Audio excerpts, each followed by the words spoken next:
Hello everyone. तो आज 16 अप्रैल है और आज के हम कुछ प्रारंभिक परीक्षा संबंधी कुछ प्रश्न हैं उनकी चर्चा करेंगे। मेंस संबंधी जो 2 प्रश्न हैं उनकी भी चर्चा करेंगे। और घटना सत्र की इस खूबसूरत पहल में आप सभी का एक बार फिर से स्वागत करता हूं। मेरा नाम दिवस द्विवेदी है। तो आज का पहला प्रश्न अगर आप बात करें प्रारंभिक परीक्षा संबंधित है, जो बात कर रहा है बी.आर. अम्बेडकर की आदर्श समाज की दृष्टि के संबंध में। आपने अभी देखा होगा कि उनकी जयंती मनाई गई थी और जिससे कई आर्टिकल आए उनके विचारधारा संबंधित, गांधी व अम्बेडकर संबंधी विचारधारा संबंधित है, जिन्हें हमने एडिटोरियल में ऑलरेडी डिस्कस कर लिया है। एमसीक्यू में पहला ऑप्शन बात कर रहा है, उन्होंने सामाजिक सुधारों को प्राप्त करने के लिए हिंसा के बजाय संवैधानिक तरीकों पर बल दिया। तो बात स्टेटमेंट एकदम से पूरी तरह सही है कि हिंसा पर उन्होंने बल न देके किस पे बल दिया, संवैधानिक सुधारों पर बल दिया। इवन वो संविधान बनाने में जो प्रारूप समिति थी, ड्राफ्टिंग कमेटी, उसके चेयरमैन मेरे अध्यक्ष भी रहे, जो 7 सदस्य थी, और बाद में वो लॉ मिनिस्टर के रूप में भी भारत के जो पहली सरकार है उसमें शामिल हुए। तो पहले स्टेटमेंट बिल्कुल सही है। दूसरा बात कर रहा है, उनका मानना था कि सामाजिक संरचना मानवीय संबंधों और संवादों से बनती है। एकदम बात सही है और काफ़ी आसान स्टेटमेंट, दोनों यहाँ पे सही है। तीसरा स्टेटमेंट बात कर रहा है, उनका विचार था कि सामूहिक सामाजिक हित हमेशा व्यक्तिगत स्वतंत्रता से ऊपर होनी चाहिए। यह स्टेटमेंट यहाँ पर गलत है। उनका ऐसा मानना नहीं था। उन्होंने इस व्यक्तिगत अधिकारों को सर्वोपरि माना और व्यक्ति को समाज राज्य के अधीन करने का विरोध किया। ठीक है, तो ये यहाँ पर बात होती है। तो हमने यहाँ पर देख लिया कि पहला और दूसरा स्टेटमेंट यहाँ पर सही है। दूसरा प्रश्न बात कर रहा है बोनोबोस के संबंध में। बोनोबो समाज एक महिला प्रधान होते हैं और चिंपांजी समूह की तुलना में अधिक शांतिपूर्ण होते हैं। दूसरा बात कर रहे हैं, ये मनुष्यों के साथ लगभग समान डीएनए साझा करते हैं जैसा कि चिंपांजी करते हैं। तीसरा, बोनोबो मेडागास्कर के जंगलों में पाए जाते हैं। चौथा बात करते हैं, उनकी संप्रेषण प्रणाली में मानव भाषा जैसी संरचना देखी गई है। तो इसमें जो तीसरा स्टेटमेंट है वो बिल्कुल गलत है यहाँ पर, तो ये ऑप्शन गलत हो जाएगा और इसका पहला, दूसरा, चौथा इसका स्टेटमेंट सही हो जाएगा। अगर बात करें जो बोनोबो हैं जो कांगो बेसिन में पाए जाते हैं, ना कि मेडागास्कर कांगो बेसिन की अगर आप बात करें तो अगर आपको ये पता है कि ये अफ्रीका है ना, ये अफ्रीका है और ये हिंद महासागर है। तो मेडागास्कर यहाँ पर है, आपको पता होना चाहिए मेडागास्कर, और कांगो बेसिन यहाँ पर है, इक्वेटर जो रीजन है वहाँ पे पड़ता है। तो मेडागास्कर यहाँ पे पड़ता है। ठीक है, ये चीज़ हो गई। तीसरा प्रश्न बात कर रहा है प्रधानमंत्री खनिज क्षेत्र कल्याण योजना के बारे में। इसका उद्देश्य खनन के नकारात्मक प्रभाव को कम करना, टिकाऊ आजीविका को बढ़ावा देना है। तो पहला स्टेटमेंट बिल्कुल सही हो जाएगा। यह अनिवार्य करता है कि धन का एक बड़ा हिस्सा स्वास्थ्य और शिक्षा आवश्यक क्षेत्रों में खर्च किया जाए। तो यह भी यहाँ पर प्रश्न एकदम सही हो जाता है। तीसरा बात करता है, यह खनन प्रभावित क्षेत्रों में जिला खनिज फाउंडेशन निधियों के उपयोग में मार्गदर्शन करता है। तो इसका जो तीनों स्टेटमेंट है यहाँ पर सही हो जाएगा। तो ये चीज़ हमने यहाँ पर देख ली। अगला प्रश्न बात कर रहा है किसके बारे में, अगला प्रश्न बात कर रहा है कथन व कारण के संबंध में बात कर रहा है। ठीक है, तो देखिए अगर हम यहाँ पर कि जो कथन है, कथन कह रहा है कि ताइवान जल डमरू मध्य में चीन और अमेरिका की नौसैनिक गतिविधियों का सैन्यीकरण बढ़ रहा है। ये बात हो गई यहाँ पर। दूसरा कारण क्या है, दोनों देश इस जल डमरू को अपने संप्रभु जल क्षेत्र के रूप में मानते हैं। तो ये बात यहाँ पर दूसरा जो स्टेटमेंट है कहने की गलत है। अगर आप देखें, अमेरिका इसे अंतर्राष्ट्रीय जल क्षेत्र में मानता है जबकि चाइना इसे संप्रभु क्षेत्र मानता है। तो ये इस वजह से क्या हो जाएगा, यहाँ पर जो स्टेटमेंट है दूसरा वाला या जो कारण है वो गलत हो जाएगा। ठीक है, ये आपने यहाँ पर देख लिया। अगला स्टेटमेंट बात कर रहा है किसके बारे में,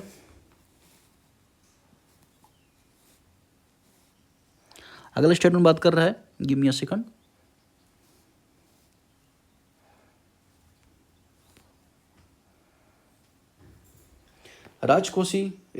समावेशी रुख राजकोषीय नियामक फिजिकल मॉनेटरी गतिशीलता के संबंध में बात कर रहा है।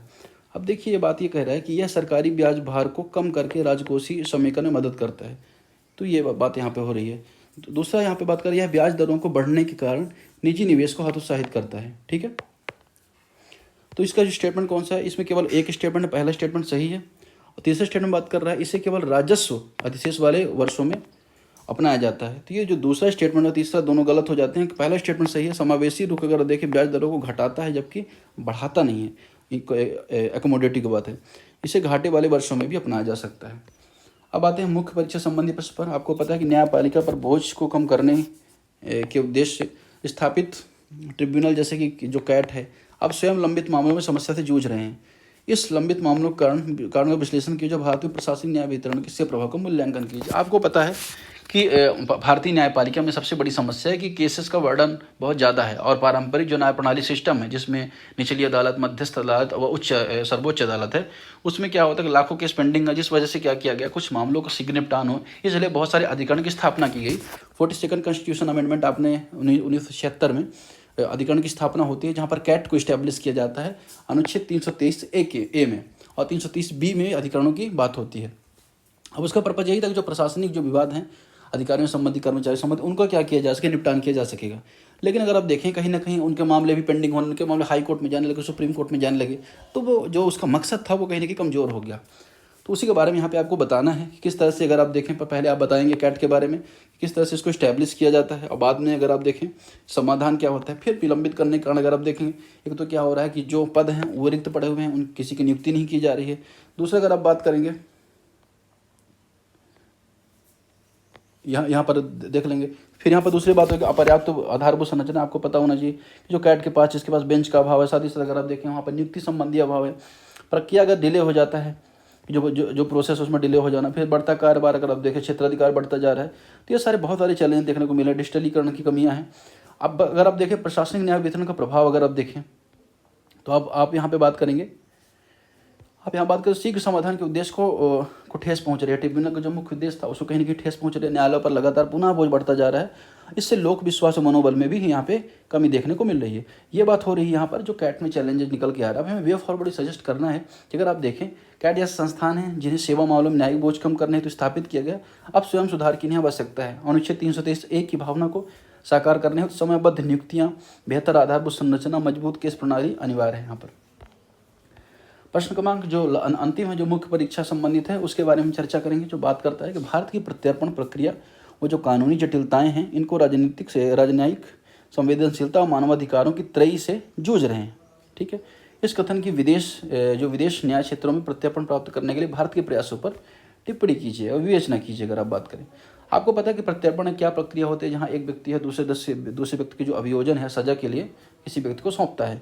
भारत अगर देखें तो 50 से अधिक देशों से यहाँ पर प्रत्यर्पण कर चुका है। आपको पता है कि हर साल अगर आप देखेंगे बहुत सारे लोग हैं, नीरव मोदी, विजय माल्या जैसे ऐसे लोग हैं जो क्या कि आर्थिक रूप से भारत को नुकसान पहुँचा कर क्या करते हैं, यहाँ से भाग जाते हैं। और बहुत सारे न सिर्फ आर्थिक बल्कि अगर आप देखें मुंबई अटैक हुआ था तो उसमें जो तहाबुर राणा को भारत लाया गया है, उससे संबंधित ये 2-3 आर्टिकल लगातार 2-3 दिनों तक आए हैं।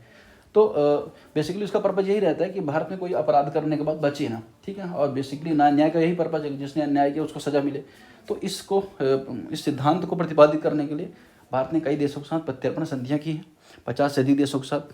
ठीक है, कानूनी जटिलताएं यहाँ पर क्या है कि द्वैध अपराध सिद्धांत अगर आप देखें, अपराध दोनों देशों में अपराध होना चाहिए, परिभाषाओं में अंतर होने से अड़चन आती है। अब कभी कभी ऐसा होता है कि यहाँ का अपराधी वहाँ का इन्वेस्टर बन जाता है, इससे क्या हो रहा है कि अपराध में जो लोगों का प्रत्यर्पण होता है अपराधियों को, उसमें समस्या आ जाती है।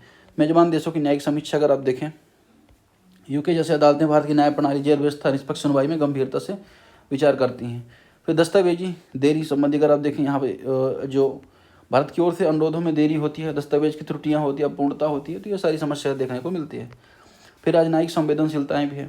द्विपक्षीय संबंधों में तनाव होता है, जिस देश से भारत के संबंध तनावपूर्ण हैं वहाँ प्रत्यर्पण से अनिच्छा देखी जाती है। पारस्परिकता की कमी अगर आप देखें, भारत कई व्यक्तियों को प्रत्यर्पित करता है परंतु उसे समान प्रत्युत्तर कम मिलता है। फिर राजनीतिक शरण व राष्ट्रीय हित यहाँ पर देखने को मिल रहे हैं। मानवाधिकार के मुद्दे, जेल की दशा व निष्पक्ष सुनवाई की चिंता होती है। अगर आप देखें विदेशी न्यायालय भारतीय जेलों की दशा और न्यायिक विलंब पर प्रश्न उठाते हैं। फिर आप देखें मृत्युदंड पर आशंका है, यातना व हिरासत में उत्पीड़न के आरोप भी लगते हैं। यहाँ पर कानूनी जो क्षमता उसको सुदृढ़ करने की आवश्यकता है। CBI, विदेश मंत्रालय, जो भी सरकारी एजेंसी है उनके बीच प्रॉपर समन्वय बनाने की आवश्यकता है। साथ ही साथ अगर आप देखें देशों के साथ जो कूटनीतिक संबंध उनको व्यवस्थित स्थापित करने की आवश्यकता है।